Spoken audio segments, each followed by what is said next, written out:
guest with us.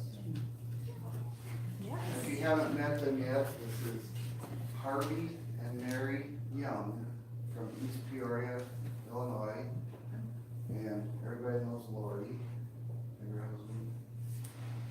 I didn't get back here. David. Oh, He's with the grandbaby. oh. It's a rough job.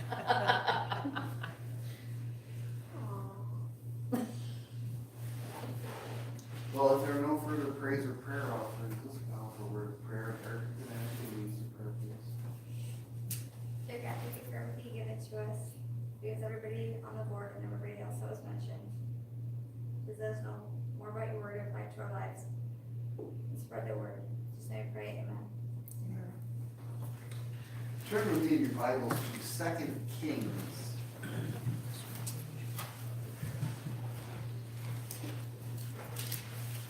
Now, as far as I know, 2 Kings is right after 1 Kings.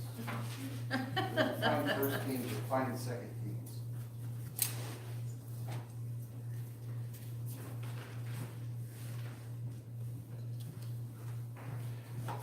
Second Kings. Now, before we start reading, up at Waterloo on Sunday morning, I taught the Sunday school class, and Erin Hill, that's what I'll say now. Erin Hill was there, and she said, I thought all miracles were supposed to be good miracles, you know? And I said, not necessarily. And so I thought about that, and I came up with a sermon having to do with some fairly unwise miracles, or ungood for some people. But in 2 Kings chapter 4, we have 1, 2, 3, 4, 5 different miracles in this whole chapter. So there's 44 verses. I don't want to go through every verse, but verses 1 through 7 have to do with the miracle of the oil. This woman needed something to pay her bills because her husband died. He borrowed some money before he died, and she needed to pay the bills, or the guy was going to take her children and sell them into slavery. And so Elisha said, Elisha said, just go take whatever oil you have and pour it into all these different bowls and all these containers. And she just kept filling up and filling up and filling up and filling up, and every container she had. She looked at the jar like, it should be empty by now, but she kept filling up all these containers. And then he said, okay, you're done. There's no more containers. Now go sell the oil and pay your bill. And that's a miracle. That's a good miracle. And then verses 8 through 17. There was a woman that put a room aside for Elisha, and he's talking to his helper, and he says, we should do something for this woman. Hey, her husband's kind of old, and she doesn't have any children. What if we pray to God and make it so she could have children? And this woman says, don't fool with me. And he said, no, you're going to get pregnant, really, you really will. She got pregnant and had a child. So that's a blessing there, that's a miracle. And then 18 through 37, this boy is out with his dad and said, hey Dad, my head hurts. And then he collapses, and they take him home to his mother, and his mother is holding him, and he dies. And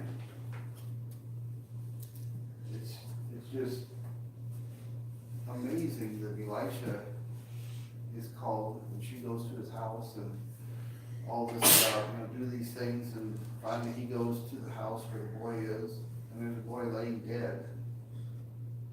And through the power of God, Elisha brings him back to life. Now, I don't know about you, but I count that a miracle. So, then in 38 to 41, let's go ahead and read that real quick here.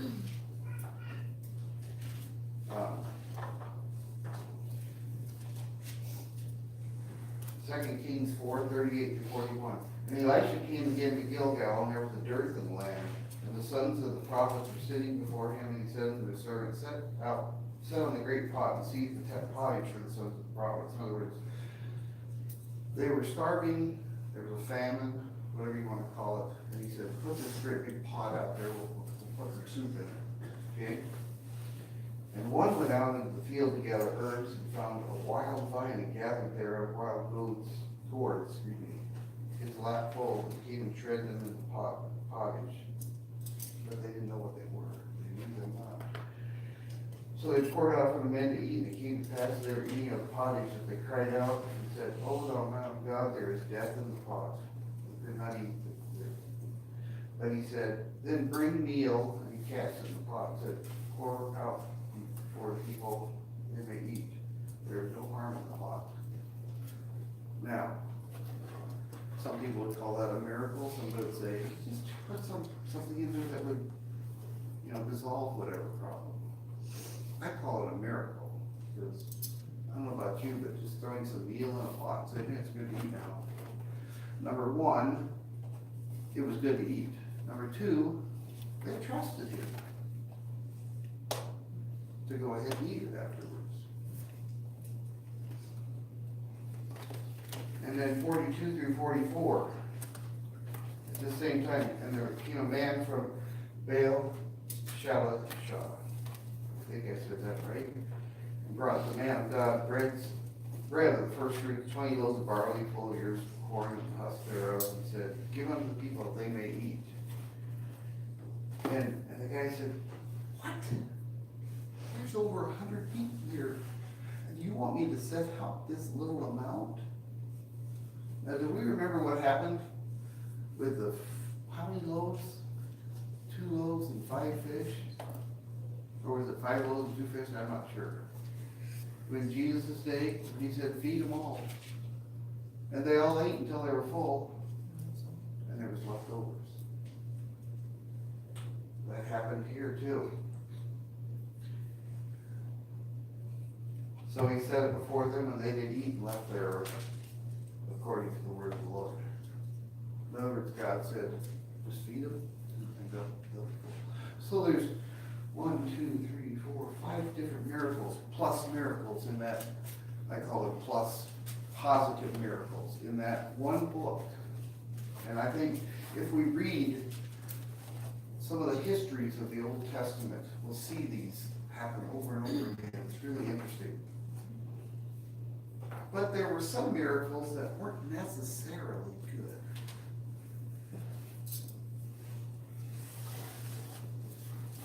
In 1 Kings, turn back to 2 Kings chapter 1. Sorry, that's what I meant to say. 2 Kings chapter 1.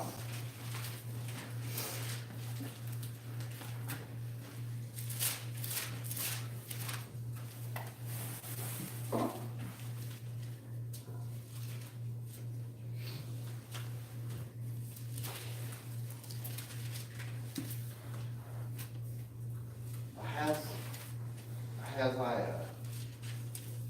I think that's his name. Anyway, then Moab rebelled against Israel after the death of Ahab, and Ahaziah fell down from the lattice in his upper chamber that was in Samaria, and was sick or injured. And he sent messengers, said to them, "Go inquire of Beelzebub, the god of Ekron, whether I shall recover of this disease." Now, that's a big mistake, isn't it?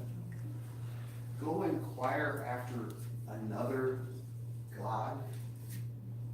I'm using the quotations here because it's small g and it's just like, yeah, that's weird. But the angel of the Lord said to Elijah the Tishbite, "Arise, go up, meet the messengers of the king of Samaria, and say to them, Is it not there is no God in Israel, that ye have to inquire of Beelzebub, the god of Ekron? Now therefore, thus saith the Lord, thou shalt not come down from that bed on which thou art gone up, and surely die." And Elijah departed. When the messengers turned back into him, he said to them, "Why are you now turned back?" And he said to him, "There came a man to meet us, and said to us, Go turn again to the king that sent you, and saying to him, Thus saith the Lord, is it not there is not a God in Israel that shall send us to inquire of Beelzebub, the god of Ekron? Therefore thou shalt not come down from off that bed in which thou art gone, but thou shalt surely die. But shalt surely die. And he said to them, What manner of man was he which came up to meet you, and who told you these words? In other words, he's mad. Who told you this? They answered him, He was a hairy man, girt with a girdle of leather about his loins, and he said, It's Elijah the Tishbite. He's not very happy with this. Then the king said, Captain of 50, with his 50, he came up to him, and behold, he sat on top of a hill. And he spoke unto him, Thou man of God, the king has said, Come down. In other words, you, down here now. And Elijah answered and said to the captain of 50, If I be the man of God, then let fire come down from heaven and consume thee and thy 50. And there came down fire from heaven and consumed him and his 50. This is number one miracle. And it's not necessarily good for those people, is it? Again, also he sent unto him another captain of 50 with his 50. And he answered and said unto him, O man of God, thus hath the king said, Come down quickly. In other words, he did the same thing. He's going up saying, Come here.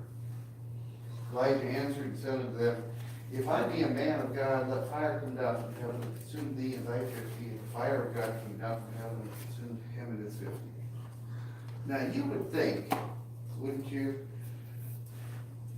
that this got out. Everybody knew what happened. So wouldn't you think the king would say, now, let's maybe go about this a different way? But no. And he sent again a captain of the third 50 with his 50, and the third captain of 50 went up to him and fell on his knees before Elijah. He heard. And besought him, and said unto him, O man of God, I pray thee, let my life and the life of these 50 servants be precious in thy sight. Behold, there came fire down from heaven and burnt up the two captains of the former 50s and their 50s. Therefore let my life now be precious in thy sight. In other words, he's begging for his life. Before he ever says, come on, he's begging for his life. And I'm thinking, yeah, he's smarter than the king, but he's just begging. And the angel of the Lord, verse 15, said to Elijah, Go down with him, be not afraid of him. And he rose and went down with him to the king. And he said unto him, Thus saith the Lord, forasmuch as thou hast sent messengers to inquire of Beelzebub, the god of Ekron, is it not there is no God in Israel to inquire of his word? Therefore thou shalt not come down off that bed on which thou art gone up, thou shalt surely die. In other words, he went down, he was brave enough to tell the king right to his face, you're going to die, because you did not trust in God. So he died, according to the word of the Lord, which Elijah had spoken, and Jeroboam reigned in his stead in the second year of Joram the son of Jehoshaphat, king of Judah, because he had no son. Now the rest of acts of Ahaziah, which he did, are they not written in the book of the Chronicles of the Kings of Israel? So, the guy dies. That's 1, 2, 3 miracles.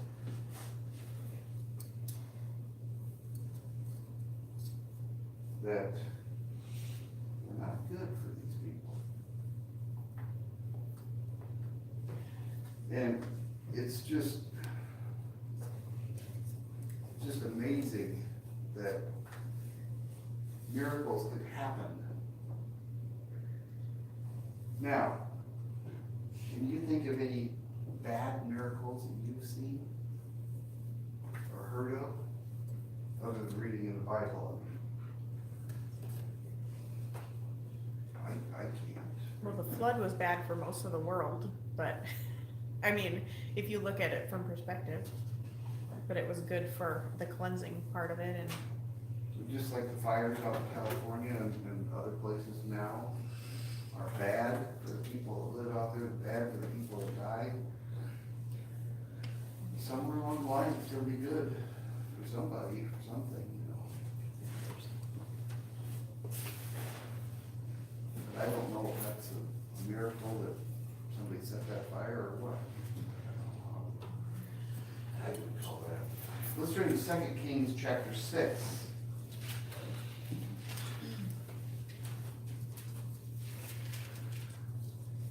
Verses 14 to 23.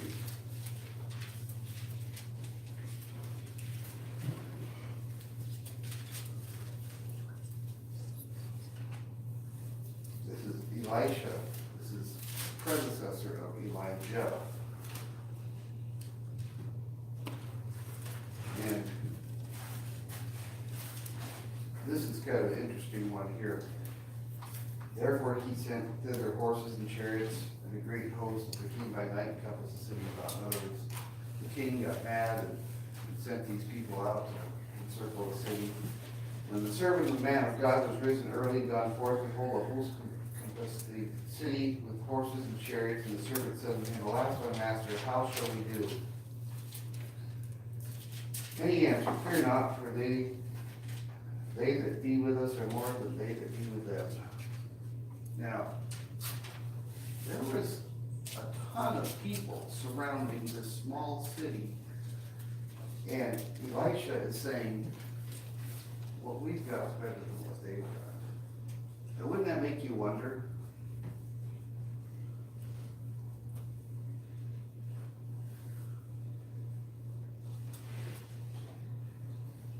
And Elisha prayed and said, Lord, I pray thee, open his eyes that he may see. And the Lord opened the eyes of the young man, and he saw, and behold, mountains full of horses and chariots and fire around Elisha.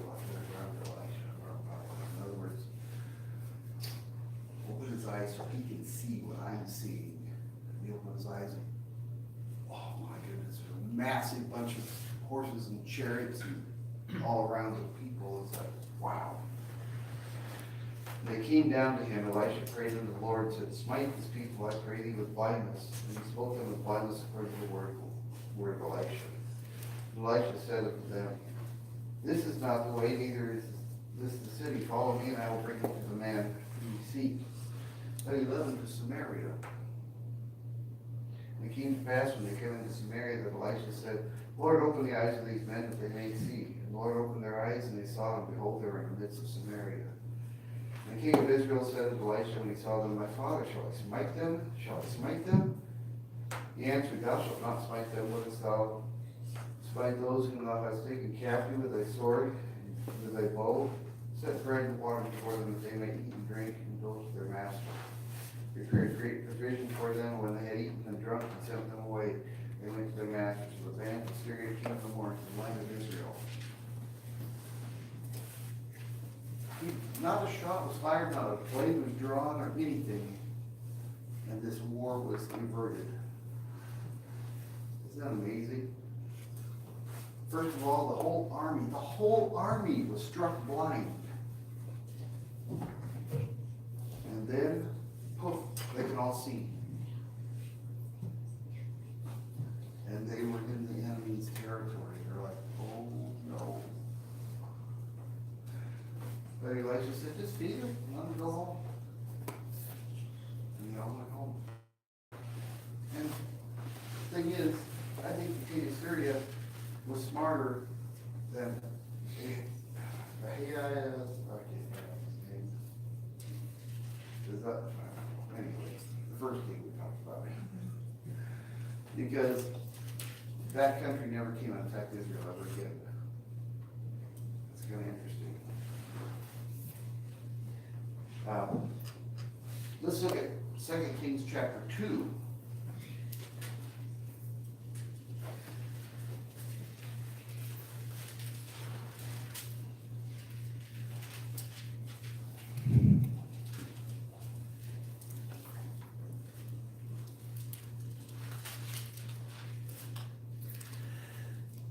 Okay. Verses 23 through 25. Now Elisha healed the water coming out of Jericho. And verse 23, and he went up from thence unto Bethel. And as he was going by the way, there came forth little children out of the city. and mocked him and said unto him, Go up, thou bald head, go up, thou bald head. And they were teased him about his bald head. Now, you tease me all you want about my lack of hair. I got a kick out of it the other night. It was the 4th of July, that's what it was. We were out watching the fireworks and all of a sudden something on my leg and I reached out, it's a tick. I had 6 or 7 ticks on me and Sarah had 4 or 5 on her and the mosquitoes were eating us, so I decided to get them leave. Anyway, we met Andrea and we sat in her van. We got home, we're telling Mackenzie this, I said, hey, Mackenzie, check my hair. And she reached out, she goes, no, you're clean. All she had to do is kind of look and I guess all I could do at that time was laugh. Because it wasn't.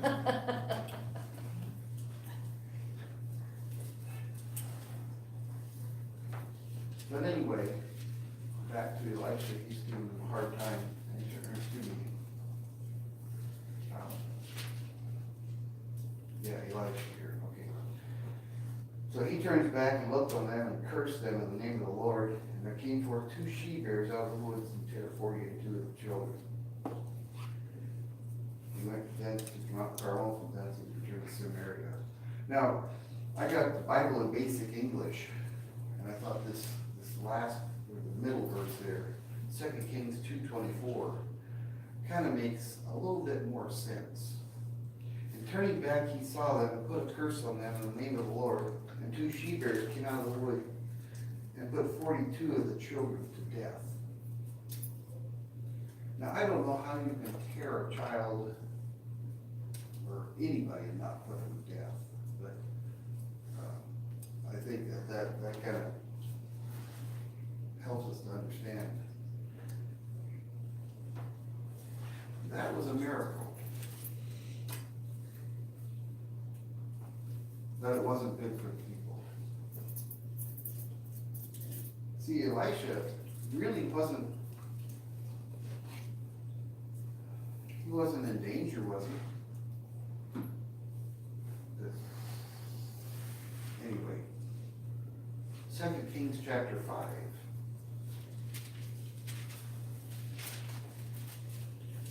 We know about Naaman. Naaman was a leader. He had leprosy. He goes to Elisha, and Elisha tells him to wash in this river. He gets really mad. He goes, there's other rivers I can wash in. What the world are you telling me to go wash in this particular river for? And his servant said, hey, you know, you gotta listen to this guy. If you don't get wet and it doesn't cure you, it's no big deal. But if it does, then it's, you know. So he goes and washes himself. He comes out and his skin is like a baby's skin. It's just like Elisha says, it's going to be whole, and it was. So he comes back and he says, I want to give you all this stuff. I'll give you anything you want, you know, I'll give you all this stuff. And Elisha said, no, I don't need it. Just go on, fuck it. Well, in 19:27, he said to him, go in peace, so he departed from him all the way. But Gehazi, servant of Elisha, the man of God, said, behold, my master hath spared Naaman the Syrian, in not receiving at his hands that which he hath brought. But as the Lord liveth, I will run after him and take somewhat of him. In other words, I'm gonna go get something from this guy, because he's got all kinds of stuff. So Gehazi followed after Naaman. When Naaman saw him running after him, he lighted down off his chariot to meet him and said, is all well? Is everything okay? What are you running after me? And he said, all is well, my master sent me, saying, behold, even now there come to me out from out Ephraim 2 young men of the sons of the prophet, give them, I pray thee, a talent of silver and 2 changes of garments. And Naaman said, be content to take 2 talents of years and about 2 talents of silver and 2 bags, 3 changes of garments, and laid them upon 2 of his servants, and they bare them before him. In other words, he went and got something from Naaman, even though Elisha said, I don't need anything. And when he came to the tower, he took them from his hand, he stowed them in the house, and he let the men go, and they departed. In other words, he took them and he hid them. He went in and stood before his master, and Elisha said to him, Whence comest thou, Gehazi? Or, yeah, Gehazi. And he said unto thy servant, I didn't go anywhere. And he said unto him, Went not mine heart with thee when the man turned again from his chariot to meet thee? Is it time to receive, is it a time to receive money and to receive garments and olive yards and vineyards and sheep and oxen and manservants and maidservants? The leprosy therefore of Naaman shall cleave to thee and unto thy seed forever. And he went out from his presence a leper as white as snow. It doesn't pay to be greedy. I think this is a miracle that we should probably emphasize to our children. It doesn't pay to be greedy. Because Naaman was willing to give this to Elisha. Because what Elisha had done was basically, through the power of God, healed him. He was more than willing to give. But the servant went and took it and hid it. That's not good. Now let's look at 2 Kings 7, 1 through 20. And that's the whole chapter.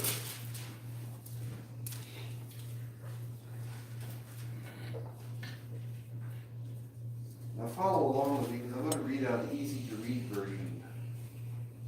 So maybe you can get maybe a better grasp of this. Elisha said, Listen to the message from the Lord. The Lord says, About this time tomorrow there will be plenty of food and it will be cheap again. In other words, the nation had been going through a time when food was really expensive. In fact, before this, there was a woman that said, Hey, today we'll eat your son, tomorrow we'll eat my son. Yeah. I'll do a sermon on that later on too, but anyway, that's how hungry those people were. They were eating their children. But anyway, in the beginning of this verse, he's saying, Listen, about this time tomorrow there'll be plenty of food and it will be cheap again. The person will be able to buy a basket of fine flour for 2 baskets of barley, or 2 baskets of barley for 1 shekel in the marketplace by the city gates of Samaria. Then the officer who was close to the king answered the man of God. The officer said, Even if the Lord made windows of heaven, this could not happen. Elijah said, You will see it with your own eyes, but you will not eat any of that food. Then it kind of changes here. You're wondering why it changed, but we'll continue to read on here. There were 4 men sick with leprosy near the gate. They said to each other, Why are we sitting here waiting to die? There's no food in Samaria. If we go into that city, we will die there. If we stay here, we will also die. Let's go to the Armenian camp and let us live. We will live. If they kill us, we will just die. So that evening, the 4 lepers went into the Armenian camp. When they came to the edge of the camp, no one was there. The Lord had caused the army to hear the sound of chariots, horses, and a large army. So the soldiers said to each other, The king of Israel has hired the kings of the Hittites and the Egyptians to come against us. So they ran away that early evening. They left everything behind. They left their tents, their horses, their donkeys, and ran for their lives. Isn't that amazing? These lepers came to where the camp began. They went into the tent. They ate, they drank, they carried silver and gold clothes out of the camp and hid them. They came back and entered the tent. They carried things out from the tent and hid them. They said to each other, Wait, we're doing wrong. Today we are good news, but we are silent. If we wait till the sun comes up, we will be punished. Let's go and tell the people who live in the king's palace. So the lepers came and called the gatekeepers of the city. They told the gatekeepers, We went to the Armenian camp, but we did not hear anyone. No one was there, but the horses and donkeys were still tied up, and the tents were still standing. Then the gatekeepers of the city shouted out and told the people in the king's palace. It was night. The king got up from his bed and said to his officers, I will tell you what they're up to. They know we're hungry. They left the camp to hide in the field. They're thinking, when the Israelites come out of the city, we will capture them alive and we will enter the city. In other words, he's saying, I don't know if I trust these guys. They're just four lepers. And, you know. One of the king's officers said, let's take some men, or let some men take 5 of the horses that are still left in the city. The horses will soon die anyway, just as the Israelites who left in the city. Let us send these men and see what happens. So the men took 2 chariots with horses. The king sent these men after the Aramean army. He told them, go and see what happened. The men went after the army as far as the Jordan River, all along the road with clothes and weapons. The Arameans had thrown these things down. When they hurried away, the messengers went back to Samaria and told the king. Then the people ran out to the Aramean camp and took valuable things from there. So it happened just as the Lord had said. A person could buy a basket of fine flour for 2 baskets of barley for only 1 shekel. Isn't that amazing? That's a miracle. And they didn't have to grow it. It was just there. And these people had surrounded them and were starving them out. And when they heard all these noises, where'd the noises come from? The Lord caused them to be scared. There was one officer who always stayed close by the king to help him. The king sent this officer to guard the gate. What happened to him? The people knocked him down, trampled him, and he died. So everything happened just as the man of God said when the king came to Elisha's house. Elisha said, a person will be able to buy a basket of fine flour or 2 baskets of barley for only 1 shekel in the marketplace by the city gates of Samaria. But that officer had answered the man of God, even if the Lord made windows of heaven, this could not happen. And Elisha told the officer, you will see it with your own eyes, but you will not eat any of that food. It happened to the officer just that way. The people knocked him down to eat, trampled him, and he died. Now, I want to ask you, don't you think you should believe somebody that tells God's word? Now, if I just met you on the street and I was telling you all these wonderful things, you would go, right. But if I had a reputation, and at this time Elisha had a reputation of healing people, healing lands, doing all this, and he told them the famine is going to be over soon. And this guy put his foot in his mouth and said, even if there are windows in heaven, there's no way God could do that.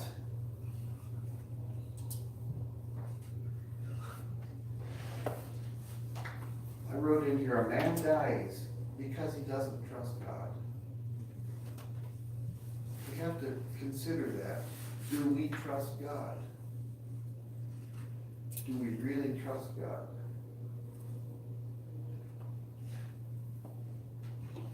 Let's have hymn number 511.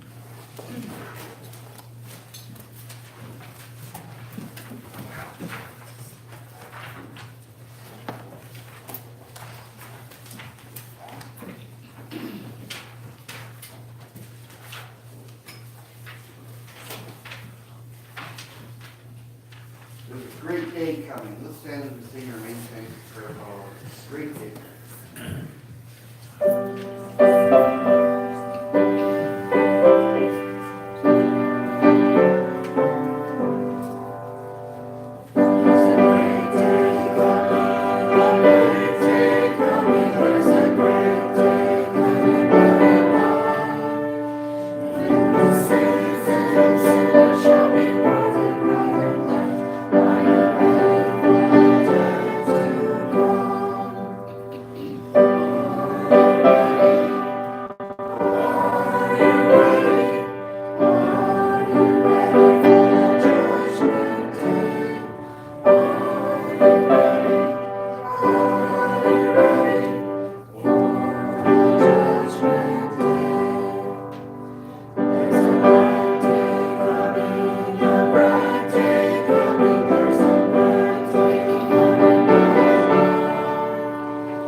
Heavenly Father, we come before you this day and pray that you might guide and direct us. Not only this day, but throughout our entire lives. Help us to always remember to go to your word, to hear what you have to say, to study the word, and to believe in you. To understand that you put a program in position that if we follow it, we can be ready. Father, we pray that you would forgive us for our many sins and help all of us to live right and to do what's necessary to get into your kingdom when your Son returns to this earth to establish it. Father, we pray that that might happen soon and that we would be a part of it. In Jesus' name.